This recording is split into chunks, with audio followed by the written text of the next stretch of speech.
are back here. Yeah. So fast and consistent. So, Yeah. want to go over the story? So we started out our first exchange. I can't really remember. It did happen really quick, but came in, threw a couple shots. I blocked him, got into the clinch. I dominated in the clinch, overpowered him. He broke out. He attempted a couple takedowns because I knew he was a wrestler, and he was a good wrestler, obviously, and he was attempting takedowns. So we practiced on stuffing that all training camp.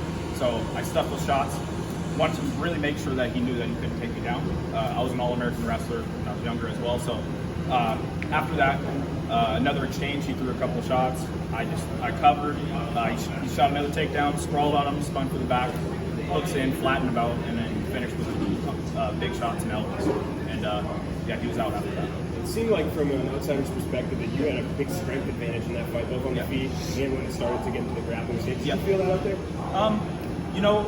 Yeah, I did. I didn't necessarily try to feel a strength advantage at all.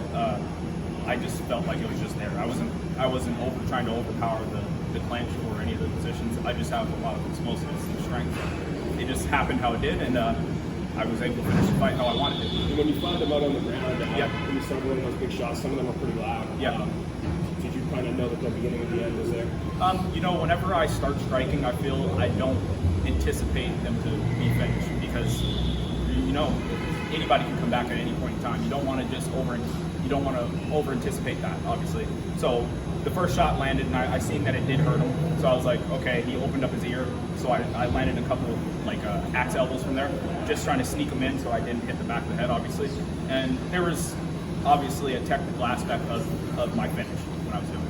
This is your first Bellator fight. We talked before the fight what you expected out of it. Now that you went in there, you went under the bright lights and you got the win. I mean, how nice is that for you to pick up a win for such a big promotion? It feels fantastic. I was able to go in and secure my victory.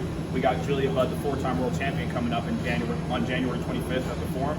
Her job is to go in and defeat Cyborg to become the 5-time world champion. So this is just back-to-back from my camp at Gibson MMA.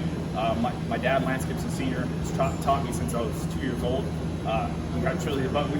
We got a team that's solid, and it's going to be back and forth. Julia's going to go in, retain her title, and then I'm going to go in shortly after that. I feel great and have my next fight as well. So would you want to be on that card? I know sometimes Bellator likes to pair up teams and stuff. Is that something you would do? That is the biggest fight in potentially MMA history. I can't do that. I'm here to help her out and make sure that I'm one of her coaches. She's got to be ready to go in there and defeat Cyborg. So that's what it's all about. Let's go. Lance, yes. Yesterday we spoke to Frank Mir. Yeah. He got very teary-eyed talking about being an example to his daughter who wants to get in MMA. You're kind of in the opposite situation. Yeah. You've seen your father fight. You've seen your father's wife fight. Yeah. What kind of examples have they been to you? Oh, they've been the greatest examples a young man could ask for. Obviously, I'm able to go in there and do what I'm capable of in front of the world and have these two by my side. It's honestly, there's nothing better. Like, really, you got your family in your corner, you have an extra edge against your opponent, no matter who it is. I asked you 2 days ago. Yep. I said, hey, we've seen AJ Antonio in the same card. I said, hey, you want to get your dad? You said I want to pick at him. Has he said he's going to come out of retirement yet? There's a little bet going on, so if that bet goes through, I can't tell you what the bet is, but if that bet goes through on January 25th, he'll think about it. Lance, Gary Russell Jr. once said he's more nervous coaching his brothers when he is fighting. Is that the same for you, where this is almost for you naturally, you're not worried, you go in there and you're pumped and jacked, and when January 26th hits, when you're coaching your stepmom, it's more the nerves, everything, oh crap, what's going to happen now, 10,000 things might worry. Is it easier fighting than it is coaching just mentally for you? Absolutely. Absolutely. In every way it is, because I know I can go in there and control exactly what's going on.